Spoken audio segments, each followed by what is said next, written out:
नमस्ते, कैसे हैं आप सब लोग? उम्मीद है शानदार जबरदस्त होंगे। बच्चे 32,438 वैकेंसी, चाहे अब जितनी भी हों, कम ज़्यादा भी होनी तो कुछ है नहीं। बात है कि अगली भर्ती इसके तुरंत बाद तैयार बैठी है, लेकिन उसका इसका एग्ज़ाम जब तक नहीं होगा, नेक्स्ट भर्ती तब तक शायद ही निकले। और अब ये तय है कि जो नेक्स्ट भर्ती आएगी, चाहे इसका फैसला आगे जाकर भी कुछ हो, आगे ये सुप्रीम कोर्ट जाए, हाई कोर्ट जाए, वहाँ पर जो भी इसके ऊपर फैसला हो, वो अलग बात है। लेकिन ये तय है कि नेक्स्ट भर्ती 10th से आनी ही है। ठीक है, 10th या आईटीआई वाली आएगी, केवल आईटीआई वाली। अब शायद ही कोई भर्ती आए, क्योंकि फिलहाल रेल मंत्री जी के साइन 1 जनवरी को हो चुके हैं पिछले साल। ठीक है, इस पर मतलब 1 जनवरी 2025 को, 22 जनवरी को ये भर्ती आई थी और इसी पर एक पूरा केस लड़ा जा रहा है। चलो केस वेस के बारे में बात करेंगे। फिलहाल मैं एग्जाम को लेकर के आपके लिए ज़्यादा सीरियस हूँ, और एग्जाम को लेकर के क्या बड़ा अपडेट है, और ये हर बच्चा जानना चाहता है कि सर रेलवे ने केस जीत लिया, फिर भी रेलवे पहले तो इतना सारा अपडेट दे रहा था, लगातार रुकने में ही नहीं आ रहा था। वो कैट ने, हाई कोर्ट ने, सबने उसको मिलकर के पकड़ करके रोका है। लेकिन अब जाकर के जब उसकी बोलने की बारी है, जब उसको बच्चों के लिए कुछ नोटिस निकालने की बारी है, अब वो चुप बैठा है। तो अभी कुछ अड़चने शायद हैं, इस वजह से चुप्पी है। अभी मैं बता देता हूं आपको कि रेलवे के सामने भी क्या क्या चैलेंज हो सकते हैं। तो भाई, ग्रुप डी की और सीबीटी 17 नवंबर से मुमकिन नहीं, ये अब अखबार वाले भी कह चुके हैं। और अखबार में भी आपको सब पता है, रेलवे की सबसे ज्यादा अपडेट अगर किसी एक अखबार में आती है तो अजमेर वाले में आती है। ठीक है, ये अजमेर वाला ही है, और यहाँ यहीं आपको कुछ भी अपडेट अगर सबसे पहले मिलेगा ना, तो इस न्यूज़पेपर के माध्यम से मिलता है। तो ये संभवतः इन्होंने भी जांच दिया कि संभवतः नई तिथियां जारी करेगा, मतलब अब जो रेलवे बोर्ड है, तो वो तो नई तिथियां जारी होंगी 17 नवंबर से। तो 17 नवंबर से हो कैसे जाएगा? आज मैं 15 नवंबर को वीडियो बना रहा हूँ। ठीक है, 3-4 दिन पहले, 4 दिन पहले तो एडमिट कार्ड आ जाते हैं, और 10 दिन पहले परीक्षा केंद्र और ये सब शिफ्ट वगैरह सब पता लग जाती है। तो 17 नवंबर से तो आप भूल ही जाइए, वो बहुत पहले ही मैंने आपको बता दिया था कि 17 नवंबर का कोई मतलब नहीं है। केस किस बात में उलझा हुआ है, पिछली वीडियो में बता चुका हूँ, अब फिर बता रहा हूँ कि केस इस बात के लिए उलझा हुआ था कि भाई 28 दिसंबर, 3 डेट से, 28 दिसंबर 2024, 1 जनवरी 2024, 2 जनवरी 2024 और 22 जनवरी 2024, इनमें केस उलझा हुआ है पूरा। ये रही, ये क्या डेट्स हैं? 28 दिसंबर को रेलवे का शॉर्ट नोटिस आया, जिसमें योग्यता का कोई भी जिक्र नहीं था। इसको हम इंडिकेटिव नोटिस भी कहते हैं। योग्यता का जिक्र नहीं था, लेकिन आगे रेल मंत्री जी से अब अप्रूवल, यहां तक पता है साइट पे लगा था, 28 दिसंबर तक साइट पे लगा हुआ था। कुछ दिन पहले हट गया था हालांकि ये, पर ये पिछले कई सालों से लगा हुआ था, 2022 से ये लगातार लगा हुआ था कि भाई आगे आईटीआई ही ली जाएगी ग्रुप डी में। ठीक है, चलिए। और 28 दिसंबर को जब शॉर्ट नोटिस आया, उसमें योग्यता का कोई जिक्र नहीं है। अब 1 जनवरी को रेल मंत्री जी के साइन हुए कि योग्यता जो हमने चिपकाई हुई थी साइट पर, वो हटा करके उस पर 10th पास को या आईटीआई को सबको वैलिडेट कर दिया। रेल मंत्री जी के साइन हुए, और 2 जनवरी को फिर से जो पहले अपडेटेड थी योग्यता, केवल आईटीआई वालों को मौका मिलेगा, यहां 2 जनवरी को साइट पे आ गया, ऑफिशियली आ गया कि अब ग्रुप डी की भर्ती में 10th या आईटीआई होने जा रहा है, क्योंकि 1 जनवरी को रेल मंत्री जी का अप्रूवल मिल चुका था। 22 जनवरी को आया है फुल नोटिफिकेशन। रेलवे ये मानता है कि भर्ती तो इस दिन आई है, फॉर्म इस दिन से स्टार्ट हुए हैं, लेकिन आईटीआई वालों का कहना है कि नहीं, आपके रेल वाली भर्ती, रेलवे ग्रुप डी की इस दिन से शुरू हो गई है। और अगर इस दिन से शुरू हो गई है, ये आपका 2 जनवरी को आया है, तो इसका मतलब आपने भर्ती का नियम ही बदल दिया। जो सुप्रीम कोर्ट का ऑर्डर है कि बीच में जब भर्ती आ जाए उसके बीच में नियम नहीं बदले जा सकते, आपने बदल दिया, सुप्रीम कोर्ट के ऑर्डर का फॉलो नहीं किया। ये केस है आईटीआई वालों का सिर्फ, वरना इस बात पे वो केस कर ही नहीं सकते कि रेलवे अपनी योग्यता नहीं बदल सकता। वो बदल सकता है, वो अधिकार है रेलवे का। लेकिन यहां पर बस लड़ाई इस बात की आईटीआई वालों के पास पॉइंट है कि भाई जब 2 जनवरी, आप 28 दिसंबर को भर्ती आ गई, 2 जनवरी को आप योग्यता बदल कर रख दे रहे हो, भर्ती के बीच में आपने कैसे कर दिया? अब रेलवे कहता है कि भर्ती तो हम इस दिन से मानते हैं, भर्ती यहां तो आई नहीं, इसमें क्या हमने योग्यता बता दी थी? भर्ती तो यहां आई है, फॉर्म यहां से स्टार्ट हुए हैं, हम तो यहां से भर्ती मानते हैं। ये तो एक इंडिकेटिव नोटिस दे दिया था कि भर्ती आएगी, इस तारीख से आएगी, ऐसे बता दिया था बस। आईटीआई वाले कह रहे हैं कि नहीं, भर्ती तो यहीं आ गई। बस यही केस है। और अब इसमें जो कैट ने किया वो ये कर दिया, पूरा लंबा ऑर्डर आया, अगर आप उसको समझोगे तो पता लग जाएगी कि भाई वह कैट ने कह दिया कि यार दोनों को मौका मिल तो रहा है, इस बात पर क्यों ही लड़ रहे हो? ठीक है भाई, तुम्हारी बात सही है, रेलवे की बात गलत नहीं है। और जब दोनों की ठीक सी है, इंडिकेटिव नोटिस है, उसमें योग्यता का कोई जिक्र नहीं है, अगर यहाँ योग्यता का जिक्र होता तो शायद फिर केस भारी पड़ता आईटीआई वालों का कैट के ऊपर। पर अब योग्यता का जिक्र ही नहीं है, फिर क्यों जिद कर रहे हो?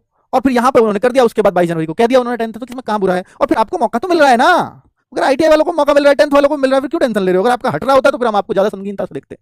ठीक है, तो बात यह है कुल मिलाकर के जो कैट में चली, और वो मैंने आपको ब्रीफ में बता दिया। अब बात यह है कि आगे ये लोग हाई कोर्ट भी, आईटीआई वाले बच्चे जाएंगे, हाई कोर्ट से भी अगर नई बात बनी, हो सकता है सुप्रीम कोर्ट भी जाए, पर हाई कोर्ट से नहीं बनी तो सुप्रीम कोर्ट जाने की हिम्मत शायद उतनी नहीं बच पाएगी, क्योंकि जब 2 जगह से आपको पता चल चुका है कि कोर्ट आगे ऐसे पैरवी नहीं करेगा इस बात पे। और हाई कोर्ट ने पहले ही कह चुका है यार, कैट में कर लो ना आप अपना काम, सारी ट्रायल वहां कर लीजिए। ट्रायल हुआ, ट्रायल से समझ में आ गया, हाई कोर्ट ने स्टे लगा रखा था, स्टे हाई कोर्ट से था भर्ती पर, कैट ने स्टे नहीं लगाया था। और हाई कोर्ट का स्टे भी 13 नवंबर तक था, जो खत्म हो चुका है। 13 नवंबर तक स्टे खत्म हो गया है। क्या अब इसके लिए, हाँ, एक क्लियरेंस लेने के लिए तो रेलवे को जाना पड़ेगा। स्टे हट गया है जी, ये रहा ऑर्डर कैट का, अब आप हमारा स्टे ऑफिशियली हटा दो, लिख के दे दो। 13 नवंबर के बाद वैसे भी नहीं है, पर फिर भी क्लियरेंस लेनी पड़ेगी रेलवे को। बस ये, इसलिए रेलवे के सामने जो पेच है वो ये है। कब जाएंगे, क्यों जाएंगे, चल रही है उनके बैकेंड से कार्रवाई। एकदम से नहीं होता कोर्ट में कुछ भी काम, किस दिन जज साहब नहीं है, किस दिन उनके वकील साहब नहीं है, किस दिन सरकारी वकील नहीं है, बहुत सारी चीजें चलती रहती हैं। ठीक है, बैक ऑफ द एंड से। अब मैं आपको बता रहा हूं एग्जाम डेट से, अब ये बात आपको जाननी चाहिए, सारा मैंने केस आपको समझा दिया। आगे हाई कोर्ट में मैंने पहले भी बताया है कि देखिए लोअर कोर्ट के फैसले बदले जाते हैं, ऊपर अपर कोर्ट बदल देता है बहुत, वो आप सबके सामने सारी बातें आ जाती हैं। जो बदले जाते हैं वो आप बहुत सुनते हो, लेकिन एज इट इज 90% केस होते हैं। लोअर कोर्ट ने भी तो बातें सुनी ही है ना, ट्रायल चला है ना, पूरा वकीलों की जिरह हुई है ना, तभी कोर्ट ने फैसला सुनाया है।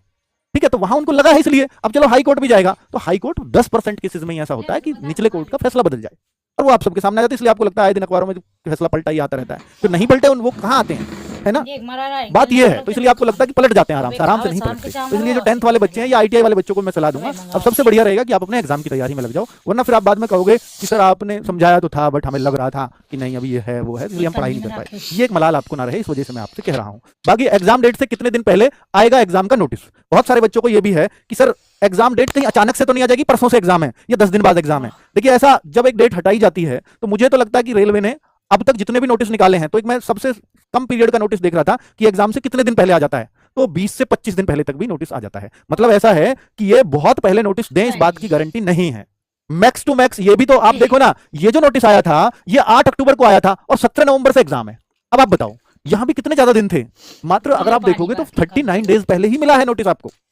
अब आपको जो एग्जाम डेट आएगी, अब जो ये मिनिमम करते हैं वो 20-25 दिन ही करते हैं। तो भाई आप ये मान लो, हो सकता है आपको आज नोटिस मिल जाए, हो सकता है कल मिल जाए एग्जाम नोटिस, हो सकता है 2-4-6 दिन और भी लग जाएं, इसमें कोई डाउट नहीं है, लेकिन 20 दिन के आसपास ही समय मिलेगा और मैक्स टू मैक्स इससे ज्यादा तो समय मिलना नहीं है। तो आप फिर 30-20-40 दिनों में कर भी क्या लोगे? तो इसलिए आपको अगर तैयारी करनी है, करने की सोचनी है, तो फिर प्लीज उसमें थोड़ा लगिए समय से। ठीक है, इस वजह से मैं ये वीडियो बना रहा हूं और उसके लिए मैं आपको बता भी रहा हूं कि कैसे आप तैयारी कर सकते हो, और वो भी फ्री ऑफ कॉस्ट। ठीक है, क्या आप भी कोर्ट की अड़चन ग्रुप डी भर्ती पर है? कोर्ट की अड़चन यही है कि वो क्लियरेंस लेना पड़ेगा कि 13 नवंबर तक, ठीक है भाई कि स्टे था 13 नवंबर तक, 12 नवंबर को कोर्ट का फैसला भी आया कैट का, तो अब तो स्टे वैसे ही हट जाना चाहिए क्योंकि फैसला भी फेवर में, सबको दिमाग में यही आएगा। लेकिन अगर हाई कोर्ट का स्टे है तो हाई कोर्ट से क्लियरेंस लेनी भी जरूरी है, तो वो रेलवे लेगा। रेलवे लेने के बाद ही, उस क्लियरेंस को लेने के बाद ही कोई नोटिस वगैरह आएगा, ठीक है, तब उस पर काम होगा। क्या रेलवे अभी एचसी मतलब हाई कोर्ट या सुप्रीम कोर्ट का इंतजार करेगा कि ये पहले निपटाई ले हाई कोर्ट में और सुप्रीम कोर्ट में? अरे भाई ऐसा कभी होता है क्या? मतलब रेलवे को जो दिक्कत है वो सिर्फ स्टे से है, स्टे हट गया उसकी क्लियरेंस मिल जाए, फिर रेलवे को हाई कोर्ट में चले, सुप्रीम कोर्ट में चले, अब आगे शायद स्टे तो नहीं मिलेगा, क्योंकि अब इस केस को इतना तो सुन लिया गया है कि प्रथम दृष्टया में मिल जाता है वो स्टे बिना सुने कई बार कि हाँ यार प्रथम दृष्टया लग रहा है कि इन बच्चों के साथ अन्याय ना हो जाए, इस वजह से वो मिल भी गया। पर अब शायद ही आगे स्टे इस भर्ती पर मिल पाए, तो अगर स्टे नहीं लगा तो रेलवे तो अपनी कार्यवाही करता रहेगा भाई। ठीक है, तो रेलवे अभी एचसी या हाई कोर्ट या सुप्रीम कोर्ट का वेट नहीं करेगा, तो वो नहीं करना भी नहीं चाहिए, चाहे केस चले वो अलग बात है, केस चलता रहेगा। सीरियस छात्र अब क्या करें? जो सीरियस हैं छात्र, उनको अब क्या करना चाहिए? उनको बस एक ही चीज है भाई, अपनी तैयारी में लगो।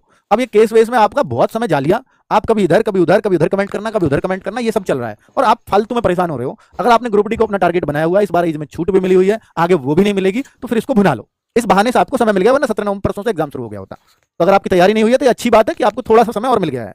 क्या ITI वाले छात्र भी अब उम्मीद छोड़ दें? मैं तो नहीं कहूंगा, क्योंकि ITI वालों को तो ये बात बुरी लगेगी। अगर मैं ये कहूंगा उम्मीद तो नहीं छोड़ सकते, हाई कोर्ट सुप्रीम कोर्ट आपके लिए उम्मीद बनकर बैठे हैं, पर मैं तो ये कहूंगा कि आप तैयारी मत छोड़ो, उम्मीद भी लगाए रखो, उसमें कोई डाउट नहीं है, वो आपका हक है। आपको लगता है कि हाँ 39 लाख बच्चे हैं, आप देखो ना ये लड़ भी क्यों रहे हैं, यहाँ 39 लाख बच्चे हैं ITI वाले, और 1 करोड़ प्लस बच्चा है टोटल, जो इस टेस्ट को अगर 10th को अलाउ कर देते हैं, तब इनका कंपटीशन 32,000 वैकेंसी के लिए 39 लाख में रह जाएगा। अब इनको कंपटीशन लड़ना पड़ रहा है 1 करोड़ में, तो इनका आधा से कम कंपटीशन हो जाएगा। इस वजह से ITI वाले बच्चे इस लड़ाई को लड़ रहे हैं, जायज भी है। अगर ऐसा होता है तो फिर बहुत अच्छी बात है उनके लिए, तो वो तो लड़ेंगे, लेकिन पढ़ाई मत छोड़ो। 39 लाख में भी तो 32,000 में आना है भाई, कंपटीशन तो फिर भी तो बहुत है। तो आप ठीक है, पढ़ाई लड़ाई साथ चलती रहेगी, वो होनी चाहिए, पढ़ाई भी होनी चाहिए, वरना इन सबका कोई अर्थ नहीं रह जाएगा। ठीक है, चलिए, तो अभी डेट फिक्स, कोई ये कहे कि नहीं डेट फिक्स का किसी को पता है? नहीं, कुछ भी नहीं पता है। बाकी ये उम्मीद जताई जा रही है कि दिसंबर में किसी भी डेट से एग्जाम शुरू हो, दिसंबर में शुरू होने की पूरी उम्मीद है। शुरुआत में तो होनी नहीं, दिसंबर एंड की ही उम्मीद लगा सकता है कोई भी, दिसंबर एंड है ना। और ये भी उम्मीद है, हो सकता है जनवरी जाए, दिसंबर एंड जाएगा या जनवरी जाएगा, और रेलवे इसको तेजी से करेगा। भाई निपटा यार सब कुछ, इस तरह से रेलवे इसको लेकर के चल रहा है, क्योंकि उसका उस साल का अंतिम एग्जाम बचा हुआ है, तो वो भी चाहेगा कि मैं नेक्स्ट कैलेंडर पे जाऊं, इसको करा करूंगा खत्म, है ना। RWA का एक फ्री गिफ्ट जो आप चाहते हो, और भाई मैं आपको बोल रहा हूं कि ये हमारी 20 तारीख से क्लास शुरू हो रही है, और RWA रेलवे एग्जाम चैनल है, रेलवे उस पर चलेंगी। अब ये RWA रेलवे एग्जाम्स, इस चैनल पर ये क्लासेस चलेंगी, यूट्यूब चैनल पर। ठीक है, 20 नवंबर से ये क्लासेस RWA रेलवे एग्जाम्स पर चलेंगी, और RWA का सबसे फेमस अगर कोई चीज रहती है तो उसका प्रैक्टिस सेट रहता है। बच्चे, जब आपका हम सम्मान समारोह करेंगे सेलेक्ट होने के बाद, तब आप एक सबसे ज्यादा चीज का नाम लेते हैं ना, वो प्रैक्टिस सेट से जो यूट्यूब पर फ्री कराए थे। और मैं इस भर्ती की बात नहीं कर रहा, और जितनी भी भर्ती हमने पहले कराई है उन सब में बच्चे इस प्रैक्टिस सेट्स का बड़ा रोल बताते हैं अपनी सफलता में।